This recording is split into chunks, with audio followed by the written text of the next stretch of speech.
পকেটে বরকত নেই কিংবা অনেক পরিশ্রম করেও কাঙ্ক্ষিত রিজিক পাচ্ছেন না? রিজিক বৃদ্ধির 5টি গোপন আমলের কথা কি আপনি জানেন?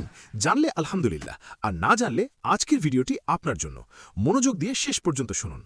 1. বেশি বেশি ইস্তেগফার করা। আপনি যত বেশি আল্লাহর কাছে নিজের ভুলের জন্য ক্ষমা চাইবেন, আল্লাহ তত বেশি আপনার জন্য আসমানের রহমতের দরজা খুলে দেবেন। 2. আত্মীয়দের সাথে সুসম্পর্ক বজায় রাখা। আমাদের নবীজি সাল্লাল্লাহু আলাইহি ওয়াসাল্লাম বলেছেন, যারা রিজিক ও আয়ু বাড়াতে চায় তারা যেন অবশ্যই আত্মীয়তার বন্ধন অটুট রাখে। 3. সব অবস্থায় শুকরিয়া বা আলহামদুলিল্লাহ বলা। আল্লাহ ওয়াদা করেছেন, যদি তুমি শুকরিয়া আদায় করো আমি অবশ্যই তোমার নেয়ামত বাড়িয়ে দেব। 4. তাকওয়া বা আল্লাহ ভীতি অর্জন করা।